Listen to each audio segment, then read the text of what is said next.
ಕಕ್ಷಾ 9 ಒಳಗಡೆ ವಾರ್ಷಿಕ ಪರೀಕ್ಷಾ ಪ್ರಶ್ನೆ ಪತ್ರ 80 ಅಂಕಗಳನ್ನು ಹಾಕ್ತಾ ಇದ್ದೀವಿ. ಇದು ಬಂದ್ಬಿಟ್ಟು ಕಲಿಕಾ ಚೇತರಿಕೆ ಆಧಾರಿತವಾಗಿರ್ತಕ್ಕಂಥ ಪ್ರಶ್ನೆ ಪತ್ರಿಕೆ ಇದೆ, ಬೇಸ್ಡ್ ಆನ್ ಕಲಿಕಾ ಚೇತರಿಕೆ. ಸೊ ವಿಡಿಯೋ ಲೈಕ್, ಶೇರ್ ಹಾಗೂ ಸಬ್ಸ್ಕ್ರೈಬ್ ಮಾಡಲು ಬರೆದಿರಿ. ನಮ್ಮದು ಟೆಲಿಗ್ರಾಮ್ ಗ್ರೂಪ್ ಅದ ಸ್ಟಡಿ ವಿತ್ ಪರಶುರಾಮ್ ಅಂತ, ಲಿಂಕ್ ವಿಡಿಯೋದ ಡಿಸ್ಕ್ರಿಪ್ಷನ್ ಬಾಕ್ಸ್ನಲ್ಲಿ ಹಾಕಿದ್ದೀನಿ, ಅದಕ್ಕೂ ಕೂಡ ಬಂದು ಜಾಯ್ನ್ ಆಗಿ ಅಂತ ಹೇಳ್ತಾ ನೋಡೋಣ. ಕ್ವಶನ್ಸ್ ಮತ್ತು ಆನ್ಸರ್ಸ್ ಎರಡೂ ಇದ್ದಾವೆ, ಯಾವ್ಯಾವ ಪ್ರಶ್ನೆ ಉತ್ತರಗಳು ಇದಾವಂತ. ಬಾತ್ ಶಬ್ದ का अन्य वचन रूप है ಅಂತ ಕೇಳಿದ್ದಾರೆ. ಆಪ್ಷನ್ ಎ ಬಾತಿ ಅಂತಕ್ಕಂಥದ್ದು ರೈಟ್ ಆನ್ಸರ್. ನಿಮ್ನಲಿಖಿತ में से ಜಾತಿವಾಚಕ ಸಂಜ್ಞಾ ಶಬ್ದ है ಅಂತ ಕೇಳಿದ್ದಾರೆ. ಡಿ ನದಿ ಅಂತಕ್ಕಂಥದ್ದು right answer. Rahim dash Bhai ಅಂತ ಇದೆ, ಸೊ ಬಿ ಮೇರಾ ಅಂತಕ್ಕಂಥದ್ದು ಸರಿಯಾದ ಉತ್ತರ. ಉಠನಾ ಶಬ್ದ का ಪ್ರಥಮ ಪ್ರೇರಣಾರ್ಥಕ ಕ್ರಿಯಾರೂಪ है ಅಂತ ಕೇಳಿದ್ದಾರೆ. ಎ ಉಠಾನಾ ಅಂತಕ್ಕಂಥದ್ದು ರೈಟ್ ಆನ್ಸರ್. ನಿಮ್ನಲಿಖಿತ में ಅಯೋಗ ಅಕ್ಷರ है ಅಂತ ಕೇಳಿದ್ದಾರೆ. ಆಪ್ಷನ್ ಸಿ ಅಂ ಅಹ ಅಂತಕ್ಕಂಥದ್ದು ರೈಟ್ ಆನ್ಸರ್. ಸ್ತ್ರೀಲಿಂಗ ಶಬ್ದ ಯಾವುದಂತ ಕೇಳಿದ್ದಾರೆ. 6ನೇ ಪ್ರಶ್ನೆಯಲ್ಲಿ ಎ ಮಾತಾ ಅಂತಕ್ಕಂಥದ್ದು ಸರಿಯಾದ ಉತ್ತರ. ಸೌಗಾತ್ ಶಬ್ದ का समानार्थक शब्द ಕೇಳಿದ್ದಾರೆ. ಡಿ ಉಪಹಾರ ಅಂತಕ್ಕಂಥದ್ದು ರೈಟ್ ಆನ್ಸರ್. ಇಂಟರ್ನೆಟ್ का उपयोग कहाँ किया जाता है ಅಂತ ಇದೆ. ಈ ಚಿಹ್ನೆ ಯಾವುದಂತ ಕೇಳಿದ್ದಾರೆ. ಅದು ಆಪ್ಷನ್ ಸಿ ಪ್ರಶ್ನವಾಚಕ ಅಂತಕ್ಕಂಥದ್ದು ಸರಿಯಾದ ಉತ್ತರ. ಅನುರೂಪದಲ್ಲಿ ನೋಡೋದಾದ್ರೆ ಕಿಸಾನ್ ಬೈಸಿದೆ, ಡಾಕು ಡ್ಯಾಶ್ ಅಂತ ಇದೆ, ಸೊ ಅಲ್ಲಿ ದಂಡ ಅಂತಕ್ಕಂಥ ಉತ್ತರ ಬರಿಬೇಕಿತ್ತು. ಬಿಲ್ಲಿ ರೋಟಿ ಇದೆ, ಬಂದರ್ ಡ್ಯಾಶ್ ಅಂತ ಇದೆ, ತರಾಜು ಬರಿಬೇಕು. ದರ್ಜಿ ಕಪಡೆ ಸೀತಾ ಹೇ, ಡ್ರೈವರ್ ಇದೆ, ಗಾಡಿ ಚಲಾತಾ ಹೇ ಅಂತ ಬರಿಬೇಕು. ಮಕರ ಸಂಕ್ರಾಂತಿ ಧಾರ್ಮಿಕ ತ್ಯೋಹಾರ, ಸ್ವಾತಂತ್ರ್ಯತಾ ದಿವಸ ರಾಷ್ಟ್ರೀಯ ತ್ಯೋಹಾರ ಅಂತ ಬರಿಬೇಕಾಗಿತ್ತು. ಇಲ್ಲಿ ಉತ್ತರಗಳನ್ನು ತೋರಿಸ್ತಾ ಇದ್ದೀನಿ. ಸೊ ಇದಿತ್ತು ಕೀ ಆನ್ಸರ್ಸ್ಗಳು. ಮುಂದಿನ ಪ್ರಶ್ನೆ ಒಂದು ವಾಕ್ಯ. ಹಮೇ ಕಿಸ್ ಕಿಸ್ ಪರ್ ಬಲಿ ಬಲಿ ಜಾನಾ ಚಾಹಿಯೆ ಅಂತ ಇದೆ. ಸೊ ಮಾತೃಭೂಮಿ ಪರ್ ಬಲಿ ಬಲಿ ಜಾನಾ ಚಾಹಿಯೆ. ರೋಹನ್ ಅಬ್ ಕहाँ से आया है ಅಂತ ಇದೆ. ಬೆಳಗಾವ್ से आया है. क्रिसमस त्यौहार कब मनाया जाता है ಅಂತ ಇದೆ. 25 दिसंबर. ಬಾಲಕ್ ಕಿಸಸೆ ಪುರಸ್ಕಾರ ಪಾನಾ ಚಾತೆ ಅಂತ ಇದೆ. ರಾಷ್ಟ್ರಪತಿ ಅಂತಕ್ಕಂಥದ್ದು ಇತ್ತು. ಸೊ ಉತ್ತರ ಇದ್ದಾವೆ. ಎಸ್ ಪ್ರಶ್ನೆ 13, 14, 15, 16. ಮುಂದಿನ ಪ್ರಶ್ನೆ. ಕಿಸಾನ್ ಕहाँ से लौट रहा था उसे किसने रोका ಅಂತ ಇದೆ. ಸೊ ಉತ್ತರ ನೋಡೋದಾದ್ರೆ ಕಿಸಾನ್ ಮೇಲೆ से लौट रहा था उसे डाकू ने रोका ಅಂತಕ್ಕಂಥದ್ದು ಉತ್ತರ. 18 बंदर बांट कहानी से आपको क्या सीख मिलती है ಅಂತ ಇದೆ. ಉತ್ತರ ನೋಡೋಣ.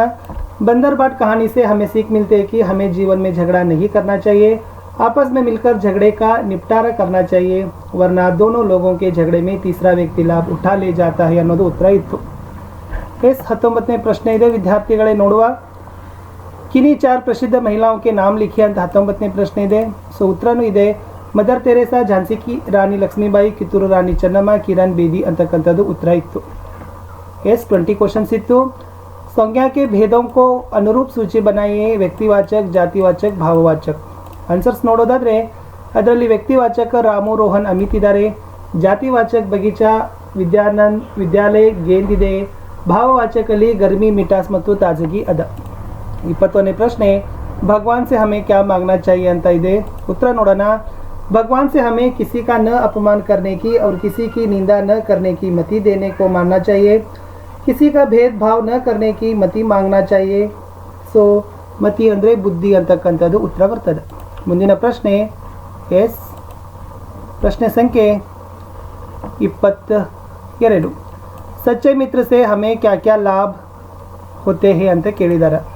ಉತ್ತರ ಇದೆ 22ರಲ್ಲಿ. ಎಸ್ जिसे जीवन में सच्चा मित्र मिल गया उसे समझो बहुत बड़ा खजाना मिल गया. कभी कभी मानव जीवन में ऐसे अवसर भी आते हैं जब मनुष्य निराश हो जाता है, जीवन के प्रति उसका मोह समाप्त हो जाता है. ऐसे अवस्था में सच्चा मित्र आशा की किरण बनकर जीवन के प्रति आकर्षण पैदा करता है ಅಂತ 22ನೇ ಉತ್ತರ ಇತ್ತು. ಸೊ ನೆಕ್ಸ್ಟ್ ಕ್ವಶನ್ ಇದೆ. ಎಸ್ मम्मी मुन्नी से हंसकर क्या बोली ಅಂತ ಇದೆ. ಉತ್ತರ ನೋಡೋಣ. मुन्नी जब गर्मी की छुट्टी खत्म सोचकर उदास रहती है, तब मम्मी उससे हंसकर बोलती है, अगर स्कूल जाओगी तो पढ़ लिख करके नाम करोगी और दुनिया पर तुम छाओगी ಅಂತಕ್ಕಂಥ ಉತ್ತರ ಇತ್ತು. ಮುಂದಿನ ಪ್ರಶ್ನೆ. संतुलित आहार किसे कहते हैं ಅಂತ ಇದೆ. ಉತ್ತರ ನೋಡುವ.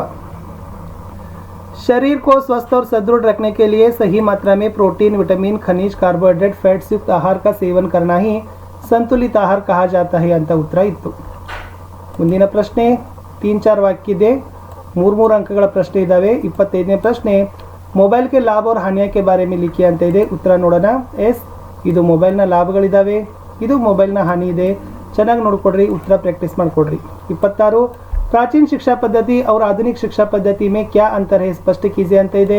ಸೊ ನೋಡೋಣ. 26 ಆನ್ಸರ್. ಎಸ್ ಇದು ಪ್ರಾಚೀನ ಶಿಕ್ಷಾ ಪದ್ಧತಿ ಇದು ಆಧುನಿಕ ಶಿಕ್ಷಾ ಪದ್ಧತಿ 22ನೇ ಪ್ರಶ್ನೆ ಪಾಠಶಾಲಾ ಮೇ ಕಿನ್ ಕಿನ್ ಅನುಶಾಸನ का पालन करना चाहिए ಅಂತ ಇದೆ ಆನ್ಸರ್ ನೋಡೋಣ ಎಸ್ ಇದು ಇತ್ತು ಆನ್ಸರ್ ಪ್ರಶ್ನೆ 28 ಸ್ವತಂತ್ರತಾ ದಿವಸ್ ಕ್ಯೂ ಮನಾಯಾ ಜಾತಾ ಹೈ ಅಂತ ಕೇಳಿದ್ದಾರೆ ಆನ್ಸರ್ಸ್ ನೋಡೋದಾದರೆ 28ರಲ್ಲಿ ಇದೆ ನೋಡ್ಕೊಡ್ರಿ ಪ್ರಿಪ್ರೇಷನ್ ಅನ್ನು ಸಹಿತ ಮಾಡ್ಕೊಳ್ಬೇಕು ಮುಂದಿನ ಪ್ರಶ್ನೆ 29 ಸ್ವಾಮಿ ವಿವೇಕಾನಂದ ने जनता को ललकार कर क्या कहने को कहा ಅಂತ ಪ್ರಶ್ನೆ ಇತ್ತು ಉತ್ತರ ಇದೆ ಎಸ್ प्यारे देशवासियों वीर बनो और ललकार कहो कि मैं भारतीय हूँ अनपढ़ भारतीय निर्धन भारतीय ऊंची जाति का भारतीय नीच जाति का भारतीय सब मेरे भाई है उनकी प्रतिष्ठा मेरी प्रतिष्ठा है उनका गौरव मेरा गौरव है ಅಂತ ಉತ್ತರ ಬರೀಬೇಕಿತ್ತು ಇನ್ನು ನೆಕ್ಸ್ಟ್ ಕ್ವಶನ್ ಇದೆ ಈ ಚಿತ್ರಕ್ಕೆ ಸಂಬಂಧಪಟ್ಟಂತೆ 3-4 ವಾಕ್ಯಗಳನ್ನು ಬರಲಿಕ್ಕೆ ಕೇಳಿದ್ದಾರೆ ಸೊ ಇದು ಇತ್ತು ಉತ್ತರ ಮುಂದಿನ ಪ್ರಶ್ನೆ 31 इस चित्र के बारे में 3-4 वाक्य लिखिके ಹೇಳಿದ್ದಾರೆ ಸೊ ಈ ಚಿತ್ರಕ್ಕೆ ಸಂಬಂಧಪಟ್ಟಂತೆ ಸೊ ಇದು ಉತ್ತರ ಇತ್ತು ನೋಡ್ಕೊಡ್ರಿ ಈ ನೆಕ್ಸ್ಟ್ ಎಸ್ ಈ 3 ಸಾಲ ಪದ್ಯದ ಭಾವಾರ್ಥಗಳನ್ನು ಬರಲಿಕ್ಕೆ ಹೇಳಿದ್ದಾರೆ ಭಾವಾರ್ಥ ಉತ್ತರ ನೋಡೋಣ ಅಗರ್ ನ ಹೋತಾ ಛೋಟಾ ಬಚ್ಚಾ ತೋ ಲೇಕರ್ ಬಂದೂಕ್ ಹಾತ್ ಮೇ ಮೈ ಭಿ ನಾಮ ಕಮಾತಾ ಎಸ್ ಸೊ ಇದು ಇದೆ ಆನ್ಸರ್ಸ್ ಬಂದ್ಬಿಟ್ಟು ಕ್ವಶನ್ ನಂಬರ್ 32 ಎಸ್ 31ನಲ್ಲಿ ಈ ಗದ್ಯಾಂಶದ ಅನುವಾದ ಕನ್ನಡ ಅಥವಾ ಇಂಗ್ಲೀಷ್ನಲ್ಲಿ ಮಾಡಬೇಕಾಗಿತ್ತು ಉತ್ತರ ನೋಡುವ ಎಸ್ ಇದು ಇತ್ತು ಉತ್ತರ ಮುಂದೆ 4 ಮಾರ್ಕ್ಸ್ ಕೇಳಿದ್ದಾರೆ ಕನ್ನಡ ರಾಜ್ಯೋತ್ಸವ के बारे में लिखिए ಅಥವಾ त्योहारों को मनाने से क्या लाभ होता है ಅಂತ ಇದೆ ಸೊ 4 ಮಾರ್ಕ್ಸ್ ಕೇಳಿದ್ದಾರೆ 4-5 ವಾಕ್ಯಗಳ ಉತ್ತರವನ್ನು ಕೇಳಿದ್ರು ಇದು ಕನ್ನಡ ರಾಜ್ಯೋತ್ಸವ ಇದೆ ಇದು त्योहार मनाने के लाभ ಇದೆ ಸೊ ಉತ್ತರ ನೋಡ್ಕೊಡ್ರಿ ಪ್ರಿಪ್ರೇಷನ್ಸ್ ಅನ್ನು ಮಾಡಬೇಕಾಗಿದೆ ಮುಂದಿನ ಪ್ರಶ್ನೆ ಎಸ್ ಕವಿತಾಂಶ ಪೂರ್ಣ ಕಾರ್ಯ ಏಕरहेದಿಂದ ಹಿಡಿದು ಬಲಿ ಬಲಿ ಜಾಯವರೆಗೆ ಇದೆ ಸೊ ಇದಿದೆ ಕವಿತಾಂಶ पूर्ण करना एक रहे सद्भाव रखे हम देश देश में ईमान रखे हम हट छोड़े संयम अपनाए मातृभूमि पर बली बली जाए ಈ ಗದ್ಯಾಂಶ ಇತ್ತು ಈ ಗದ್ಯಾಂಶ ಓದ್ಕೊಂಡು ಈ ಕೆಳಗಿನ 4 ಪ್ರಶ್ನೆಗಳಿಗೆ ಉತ್ತರಗಳನ್ನು ಬರೀಬೇಕಿತ್ತು ಆ 4 ಪ್ರಶ್ನೆಗಳ ಉತ್ತರಗಳು ಇಲ್ಲಿ ಇದ್ದಾವೆ 36ರಲ್ಲಿ ಈ 4 ಪ್ರಶ್ನೆಗಳಿಗೆ ಉತ್ತರಗಳನ್ನು ನೋಡ್ಕೊಡ್ರಿ ಇನ್ನು ಎಸ್ ಇಂಟರ್ನೆಟ್ ಬಗ್ಗೆ ರಾಷ್ಟ್ರೀಯ ಪ್ರತೀಕ ಬಗ್ಗೆ ಪರ್ಯಾವರಣ की ರಕ್ಷಾ ಬಗ್ಗೆ 12ರಿಂದ 15 ಸಾಲುಗಳಲ್ಲಿ ನಿಬಂಧ ಬರೆದಿತ್ತು ಅದನ್ನು ರೂಢಿಸ್ಕೊಡ್ರಿ ಇಲ್ಲಿ ಚುಟ್ಟಿ ಪತ್ರ ಇದೆ ಮತ್ತು ಎಸ್ ಮಿತ್ರಕೋ ಪತ್ರ ಇದೆ ಸೊ ಇವುಗಳನ್ನು ತಾವೇನು ಮಾಡಬೇಕಪ್ಪ ಅಂದರೆ ಈ ಒಂದು ಪ್ರಾರೂಪದಲ್ಲಿ ಬರಿಬೇಕು ನಿಬಂಧಗಳನ್ನು ಈ ಸಂಕೇತ ಬಿಂದುಗಳನ್ನು ಹಾಕಿ ಬರಿಬೇಕು ಪತ್ರದಲ್ಲಿ ವ್ಯಾವಹಾರಿಕ ಪತ್ರದ ನಮೂನೆಯಲ್ಲಿ ಇದಿರಬೇಕು ಪಾರಿವಾರಿಕ ಪತ್ರದಲ್ಲಿ ಈ ನಮೂನೆಯನ್ನು ಹೊಂದಿದ್ರೆ ಖಂಡಿತವಾಗಿ 5 ಅಂಕಗಳನ್ನು ಕೊಡ್ತಾರೆ ಸೊ ಇಷ್ಟಿತ್ತು ವಿದ್ಯಾರ್ಥಿಗಳೇ 9ನೇ ತರಗತಿಯ ಕಲಿಕಾ ಚೇತರಿಕೆ ಆಧಾರಿತವಾಗಿರ್ತಕ್ಕಂಥ ಕ್ವಶನ್ ಪೇಪರ್ ಇತ್ತು ಮೋಸ್ಟ್ ಇಂಪಾರ್ಟೆಂಟ್ ಆಗಿತ್ತು ಸೊ ದಯಮಾಡಿ ವಿಡಿಯೋಗಳನ್ನು ಲೈಕ್ ಶೇರ್ ಹಾಗೂ ಸಬ್ಸ್ಕ್ರೈಬ್ ಮಾಡಲು ಮರೆಯದಿರಿ ಅಂತ